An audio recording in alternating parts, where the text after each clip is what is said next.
Alright, Shalom, Shalom. First and foremost, all praises and double honors due to Yahweh Ba'Shem Yahweh Shabbat. Second, this is Yaradan coming back with another cold cut. And today we'll be talking about coughing up the dough. Yeah, coughing up the dough. Some of you guys might be wondering, well, what are you talking about? Is this code? Is this slang? Yeah, it is. Like everything else in the scriptures. Or I should say for the vast majority, a lot of these verses and chapters contain parables and dark sayings of old. It's just the way our forefathers taught and spoke. This is a part of our culture.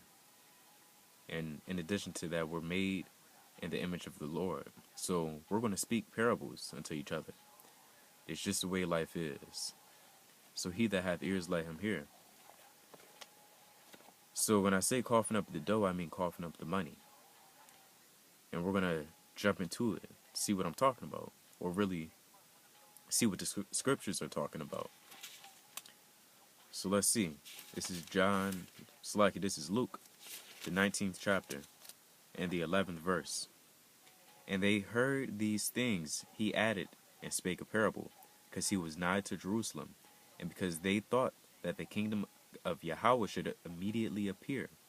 He said, therefore, a certain nobleman went into a far country to receive for himself a kingdom and to return. And he called his 10 servants, and he delivered them 10 pounds.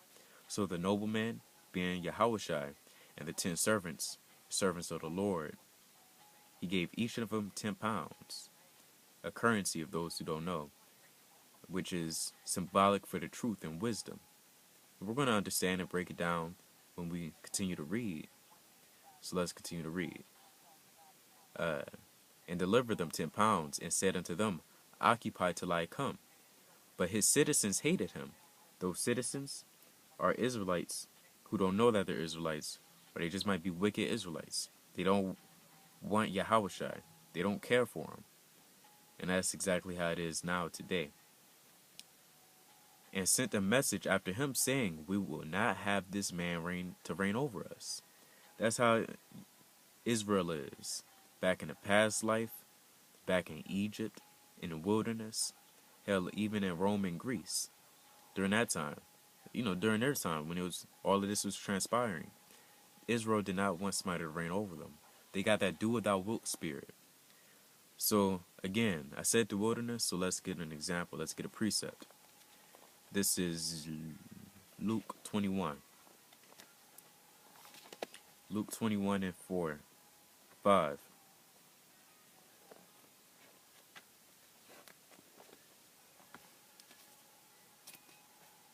Yeah, 21 and 5. And the people spake against Yahweh and against Moses. Wherefore have ye brought us up out of Egypt to die in the wilderness? So there you have Israel complaining, y'all brought us up out of Egypt to die? That's their mentality. For there is no bread, neither is there any water. And our soul loatheth this light bread. And the Lord sent fiery serpents among the people, and they bit the people. And much people of Israel died. That's what they get. You can't complain. You just got out of captivity, and then now you're complaining. That's how some brothers might be in the wilderness, in the next wilderness. For those who have ear, let them hear. People want to be like, well, in America it was kind of nice. We had hot dogs, we had laptops, we had a nice little, we was chilling. Lord forbid that it happen, but, hey, the Lord requires that which is past. Pursuing Ecclesiastes 3:15, I believe. So let's jump back to, let's get another precept. Precept must be upon precept to understand these dark parables. Acts, the 10th chapter. 1 Corinthians, Salakia. Oh, kind of right here. Moreover, I'm going to start at verse 1. Moreover, brethren, I would not have that ye should be ignorant, how that all our fathers were under the cloud, and all passed through the sea, and were all baptized unto Moses in the cloud, and in the sea, and did all eat the same spiritual meat, and did all drink the same spiritual drink, for they drank of the spiritual rock that followed them, and that rock was Hamashiach. But with many of them Yahweh was not well pleased, for they were all overthrown. Slakia, for they were overthrown in the wilderness.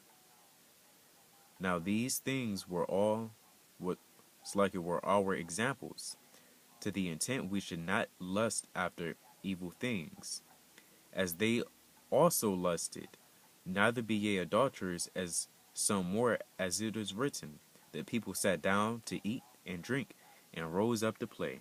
There you have it. Rose up to play. They're just dabbling in folly, mischief. They was quick to run to mischief. And the Lord said, I hate that. Pursuing the Proverbs 6 and 16 and down.